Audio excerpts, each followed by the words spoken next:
I'm very proud to be one of the founding board members of the IPSB.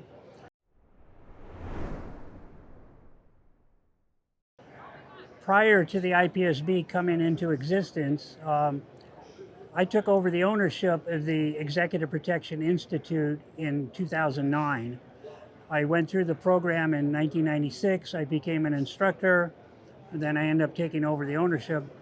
Doc Kobetz, the founder of EPI, had created a conference for our alumni, and our alumni are called 9 Lives Associates, and we had an annual NLA conference, but it was only for our alumni. So when I took over the ownership, I mentioned to Doc, I said, Doc, we need to really open this up to the public. And so I created a conference called EPIC, the Executive Protection International Conference. And our first conference, numbers went up. Second conference, more people. We partnered with another school that was doing an annual conference, so 2 conferences became 1. We did 4 more epics, and it grew and grew and grew. And it got to the point where some people approached me and said, Jerry, it's really time for this conference to go to another level. So several of us got together, created the IPSB with a vision where now it's its own organization as opposed to a training school having a conference. Now it's a new organization. And so we started in 2016, with the exception of 1 year off for COVID. We're here. This has grown and grown. So I'm very proud. I'm one of the last 2 founding board members of the IPSB to be a part of this. But I look at what we've done, and I think back when I basically first started this, and it's very exciting to see the growth, the recognition within the industry.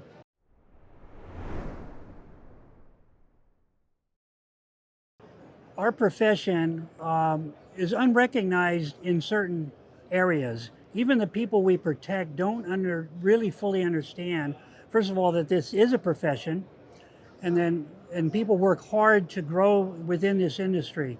So part of the goal of the IPSB is to build recognition for the value of what we provide, the level of protection and what we bring to the table. There's a store in New York, and I don't know if they're anywhere else, but their tagline was, an educated consumer is our best customer. Well, part of, I feel, our goal as the IPSB is to help educate the consumers to the value of what we bring. We have life insurance, which is really death insurance. It's insurance that pays should you die. What protectors bring is really living insurance. So there's a value there. We keep people living. We keep people out of harm's way, not only physical harm, but potential liability. And within our industry, of the protection industry, there's an element, and the commonly used word is bodyguard. But there are many bodyguards that don't have any training, no formal training. They're muscle bound, maybe they're fighters. So they bring that, but what do they want to do? They want to fight. Professional protectors, we don't want to fight at all. In fact, I know the outcome of every fight I don't get in. And so that's the goal of professional protectors, is to mitigate potential fights by not getting in them in the first place. So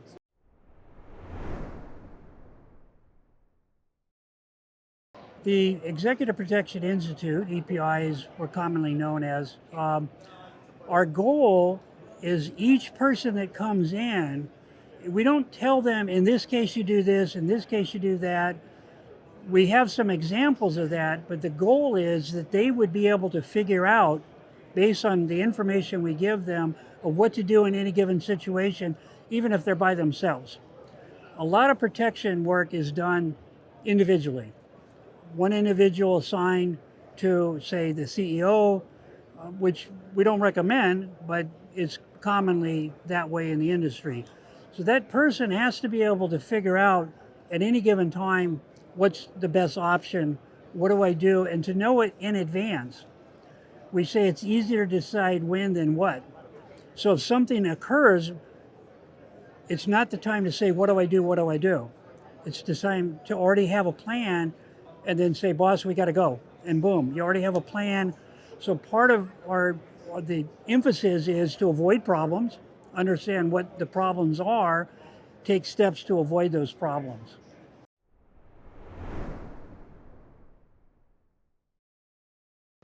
There's so many people in this industry that often say, I can't carry anything, I have to keep my hands free. I have, and I don't know, maybe I should share it here or not, but a secret method of what to do should you have something in your hand. And I'll demonstrate. So I'll do it in slow motion. So when you're carrying a bag for a client, and if you're governmental and Secret Service, they have to have their hands free. They're assigned, and there are other people assigned to carry bags. In the private sector, you have a client, sometimes high net worth, ultra high net worth. You're going to carry a bag for them. But this secret method, and I hope nobody's watching, but of being able to release that bag and then do whatever you have to do. Also, if you're walking with a client there, and I had this happen, an actress comes to New York, always asks us to provide protection for her. She's with her mother. Mother has a foot cast and a cane and a heavy shoulder bag. So she's kind of hobbling along, heavy shoulder bag. You're walking next to them, not carrying anything. Ma'am, may I take that bag for you? I know the secret release method, so I can carry that bag.